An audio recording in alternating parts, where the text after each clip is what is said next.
Dr. podcast. I'm Dr. Taves, joined by Dr. Stoerzbach, who was out sick last podcast, so it's good to have her back. I know, thanks for having me back. Yeah, I don't have to do this solo because I'm sure the listeners are a little bit bored by just hearing me rant about headaches and migraines.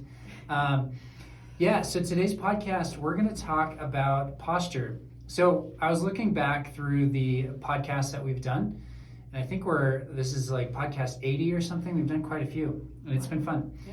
But the ones that do well seem to be ones that people can take something away from the podcast, very applicable, practical type takeaways. And so I was trying to come up with content that you all would find helpful. And so what I came up with are 3 postures that we commonly see in the clinic that have an impact on headaches and migraines. 3 postures that we typically work to correct. And so what I want you to be able to take away from this podcast is understanding those 3 postures. I want you to be able to actually evaluate them on yourself to have context of what your posture looks like. We'll talk about how that posture comes to be in most scenarios, or what we believe is the scenario that you have come to have this posture, how that impacts the neck, so implications with headaches and migraines, and then finally what to do about it.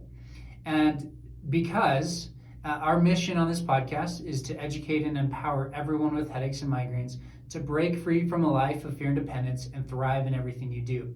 And so we want to be helpful by educating you on posture and these 3 specific types, because we've talked about posture before, but we want to get very specific and practical on today's podcast. So we hope you find it helpful. All right, let's get started. The 3 postures, let's lay those out for people. Yeah, so we've got, the first one is, I guess clinically known more as like kyphosis. It just means increased curvature of the thoracic spine. When you think thoracic, think just below the neck, between the neck and mid-back, basically. So that curve there is kind of increased, meaning you're kind of really forwardly rounded and maybe have a little bit too much curvature there. And then the second one we see is called we call flat thoracic spine, where it's the same spinal segments, but it's actually, I call it the washboard. Like it's literally just kind of lay your hand on it, and it kind of feels just like a washboard between your shoulder blades, and it's pretty flattened. Not a good washboard though. But yeah, not one you might want to have. Yeah. And then the last one's just neutral, which kind of means in between the two, kind of more of a normal curve, but we can still see some issues with that as far as head and neck posture.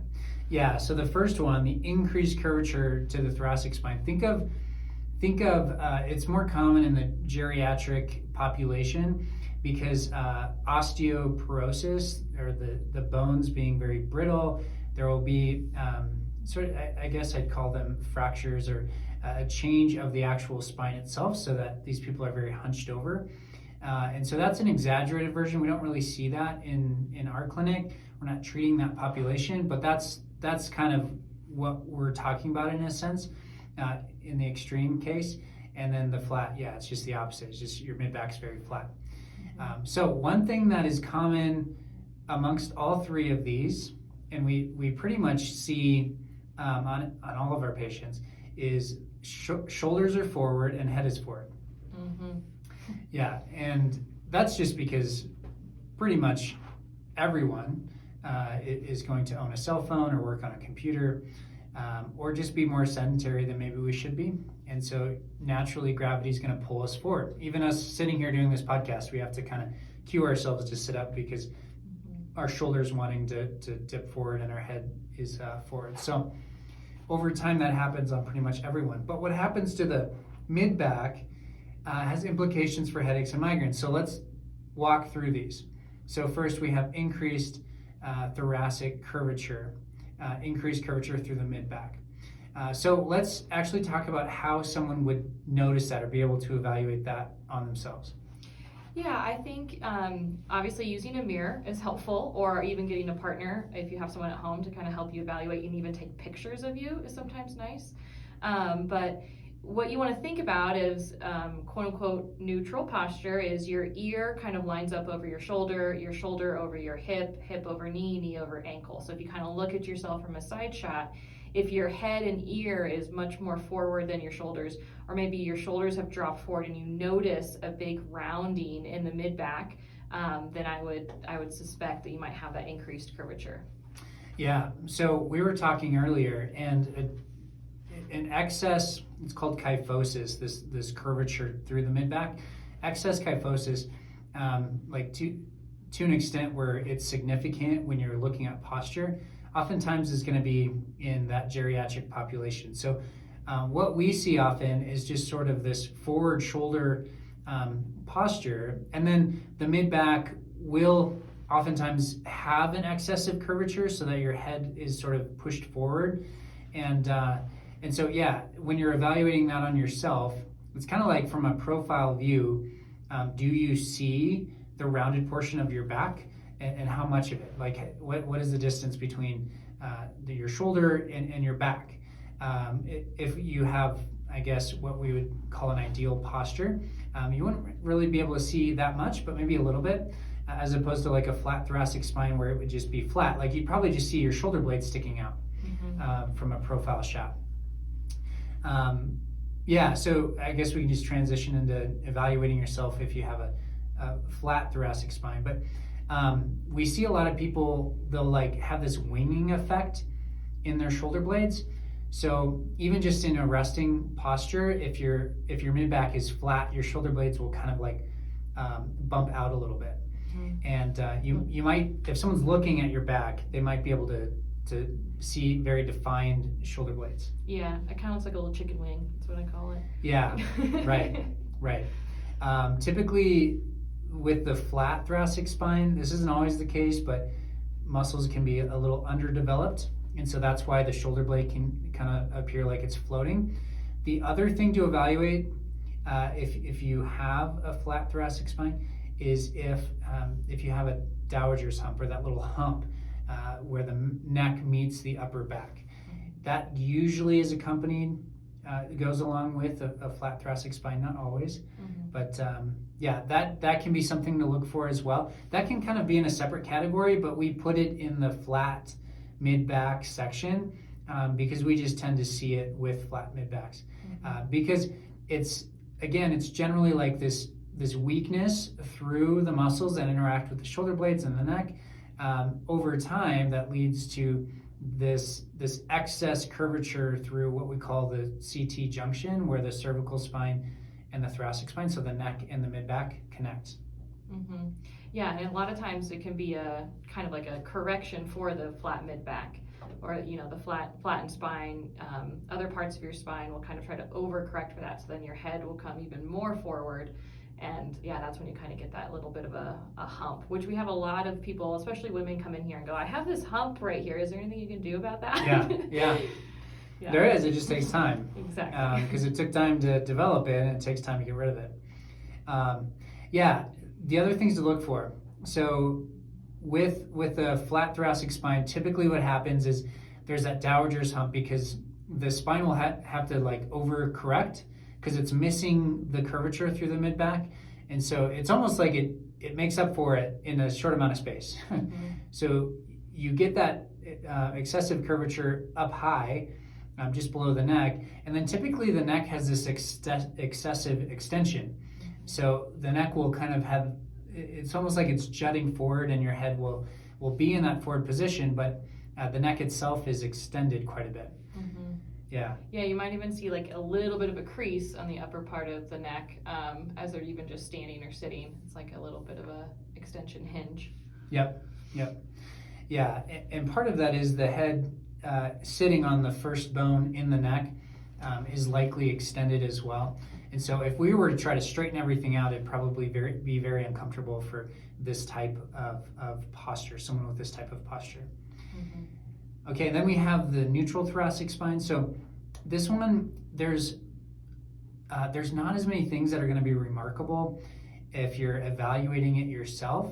What we came up with is that typically people that just have a neutral thoracic spine, first of all, it's a good thing. It's not a bad thing. But when you have headaches or migraines and the curvature of your spine looks pretty good, then typically you just have really tight shoulders and a really tight neck. So just general tension. Like this is if you reach up overhead and it feels like a struggle. If you're reaching behind you, or like you rotate left and right and it feels stiff. If you have just like general tension through your shoulders. And this type of patient oftentimes will be more, they'll exercise more, and specifically strength training. Mm-hmm. And so they'll have developed muscles around their shoulder blades and around their mid back and neck, but they'll just be really tight. So they might have strength and some stability, but a lot of tension. Mm-hmm. Yes, exactly. Yeah. Anything to add with those three in self-evaluation? No. Okay, great. So let's go into how each of these develops. So first off, increased curvature. What are some things there that might contribute? Well, like you said earlier, texting on your phone, computer work, lots of driving, lots of sitting, reading. I have some crocheters and knitters and crafters that just sit kind of forward all the time, and that could definitely be a factor. And like you said, kind of the older population can have a little bit of more degenerative changes in their spine, so they might be more apt to get that curve in their mid back. Yeah, and then if we look at flat thoracic spine, so flat mid back, the same things can contribute to a flat mid back. The one thing that seems to be different is that there's low tone, meaning the muscles themselves are very weak. They haven't been used. They're not developed. When the body isn't using a certain muscle group, it almost becomes like you don't even notice it anymore. And so typically the flat mid back with that sort of dowager's hump, the posture itself caters to shutting off certain muscle groups. Other muscle groups are lengthened, and there's general weakness there. Mm-hmm. And so oftentimes it's people that are a little bit more sedentary. They haven't really worked their back muscles very much throughout the day, and that goes on for a long time. Mm-hmm. Yeah. Yeah, and then neutral thoracic spine, that's just neutral. I mean, it is, we'll say it's generally normal, and you've probably you've ended up that way because in general you've been relatively active. You exercise. You've been able to strengthen those back muscles. You're just really tight, and so not much there. If you're in the neutral thoracic spine mid-back category, that's a good thing. You're probably relatively easy to treat. Mm-hmm. Okay, go ahead. Well, yeah, I mean, just speaking to that, people with a flat thoracic spine I found are a little bit more difficult to treat at times, or maybe it might take a little more time because they're really almost like stuck in this extension in the mid-spine, and they can't rotate as well. And our bodies are built to rotate. Over 2/3 of our muscles are on a diagonal because we are built to be rotational creatures. But these people will get really stiff, and then they'll try to rotate in maybe areas of their neck they're not meant to rotate, and that's when they can kind of get into trouble. Yeah. So let's roll into the implications with headaches and migraines, or just like the mechanics. But yeah, following that train of thought, the flat mid back, it seems like they'll almost have excessive movement through their mid neck, and that's like the only place that they'll get it. Mm-hmm. Like the CT junction, so where the neck meets the upper back, is extremely stiff. Sometimes if I just put a little bit of pressure on it, they'll say it feels like it's pinching. Mm-hmm. Like there's a really sharp pain there, Mm-hmm. just because it's locked up. It's not doing really anything. And so all of the movement gets compressed in just to a few joints with that posture. What about increased curvature? What are some implications there? Yeah, those you really want to look at the shoulders and kind of pec muscles, tension there, tension in lats, and then just like flat thoracic spine, I mean, obviously looking up into the neck, making sure they're getting rotation in the right areas. What's nice with the increased curvature is sometimes it's easier to get that rotation back, and they might not be as too mobile in their mid neck, like you're saying. But we really want to look at shoulders with those people. Yeah, absolutely. Shoulders, and then I would say in both groups, both of the flat, increased curvature, and even the neutral thoracic spine, pretty much everyone we see is going to need to improve the stability of the deep neck flexors in their neck. And so if your head is forward, which we said just kind of across the board, something we see, then generally your deep neck flexors are not being asked to do much throughout the day because those really kick in an upright position and with your chin tucked a little bit. Otherwise, you're just playing into muscles like the sternocleidomastoid muscles that run along the side of your neck that aren't, their primary job is not to hold your head up throughout the day.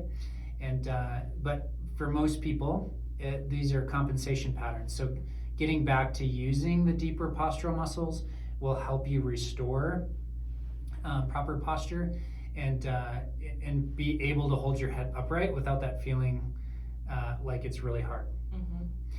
Yeah, so implications for headaches and migraines. So when it comes to increased curvature through the thoracic spine, yeah, we kind of like that because it's easier to treat. Basically, you just are trying to get the shoulders stretched out, improve stability through the neck, strength through the neck so that they can hold their head upright. And that's just more comfortable to sit in an upright posture. But the reason that posture would contribute to headaches and migraines is just that forward head position. It decreases the amount of space through that suboccipital area because your head is forward. And then it changes the angle of pull of several shoulder muscles like the upper traps and the levator scapula and even potentially the scalenes a little bit that attach into the ribs. And changing the angle of pull is going to, over time, there's naturally going to be tension that develops because your shoulders are almost like anchored on your neck. And because of this abnormal posture, gravity is going to weigh heavier on it. And then that tension is going to travel up to your neck. So we see muscles like the levator scapula inserts into even the atlas and C2 and C3, and it'll pull on those. And so it directly impacts what the upper cervical spine feels. Mm-hmm. And so that posture with the forward shoulders, increased curvature through the mid-back, it definitely has implications on headaches and migraines, but usually it responds quicker. Mm-hmm. What about more of a flat thoracic spine? Well, do you want to do takeaways of like what those people can do, or do you want to do that? Well, let's jump to that in a little bit. Okay. So for flat thoracic spine, obviously we're really looking again. I really want to make sure that they can rotate in their mid spine, so we're really evaluating that. Definitely, we're looking at reducing the stress through the lat muscles. Those are like their pull-up muscles or pull-down muscles. And those we really need to make sure that we're reducing tension through. And like you said, those SCMs in the front, some of these people will sometimes look like just really overdeveloped SCMs where those big muscles along the front of the neck are kind of popping out. We want to make sure that we're really addressing the deeper postural muscles that we can't see, which is a little bit tougher to visualize, but and get those SCMs to relax more. Yeah, I would say the big takeaway for the flat mid-back is those lats. Mm-hmm. I feel like my patients, every one of them that has this type of posture is really going to feel a good lat stretch. Mm-hmm. And the lats, they start in the back and then they wrap around and they actually attach to the front side of the arm bone, the shoulder. And so when they're tight, they pull us down and in. And our shoulders actually have a little bit of like an internal rotation. And one of the thoughts with having a flat thoracic spine, flat mid-back, is that you're pulled in this direction, then you're kind of trying to correct it throughout the day. And as you're correcting, you're just correcting through the mid-back, which over time maybe just is like flattening the mid-back. Instead of like sitting upright, but having a relaxed posture with it. So it's more natural to sit upright rather than like forcing it by pulling your shoulders back. Mm-hmm. And so reducing stress through the lats allows people to rest in that more natural position. And then a neutral thoracic spine, like we said, it's just you're kind of tight all over. Typically it's going to be through the pecs. the upper traps through the SCM. So a similar presentation, I guess, in all of these is going to be those a little bit of forward head, forward shoulders, which is going to be we need to stretch the lats, the pecs, and stabilize the neck. All right, yeah. So let's go into a few specifics of what people can do at home. Yeah, so for that increased curvature, using a foam roller is a really great way to stretch your pecs, and actually laying down on a long foam roller like the 3-foot or 36-inch ones, where you can lay on it longwise and support yourself from tailbone to head. So that lifts up your whole spine, your knees are bent, so you can kind of keep your low back more neutral. And then just bringing your arms out to the side positioning like a T or a Y position where you're really trying to isolate those pec muscles.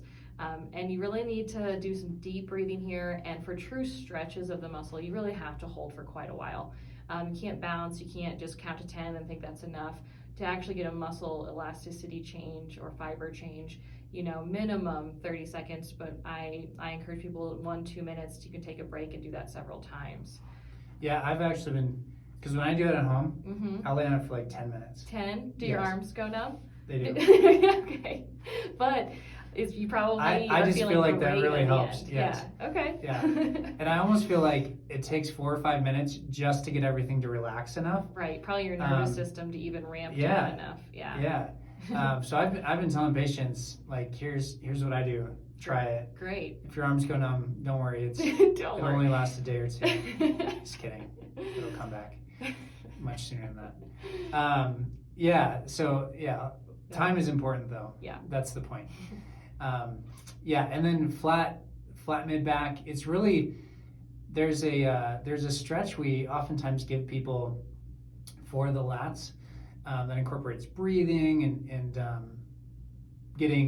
restoring curvature through your mid back, and I believe it's very effective.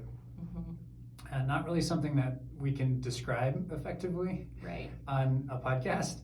So if you're like, oh, I really want to know what that is, then you might have to call us and go have a virtual evaluation with us or come in and see us. But stretching your lats, if I just leave you with that and you YouTube how to stretch your lats, it'll likely be a good thing that you try and take your body through, because those lats are going to pull you down and in, like I said. And we want to get you to be able to relax comfortably. The other thing for flat mid back is like when you're trying to correct your posture throughout the day, if you're someone that is really aware of your posture, try not to just like pull your shoulder blades back, because that overcompensating in that way can play into a flat mid back. I'd rather you consider where your hips are placed in the seat. Have your weight distributed evenly. Maybe have a little bit of a curvature if you need to put like a pillow or something in your low back so that you do have a slight curvature of your low back. And I've found that will actually just sort of, you'll find that you can relax through your mid back and your shoulders a bit easier that way. So I guess just a little lumbar support can help if you do have a flat mid back. Yeah, and then we've got neutral spine. What can people do there?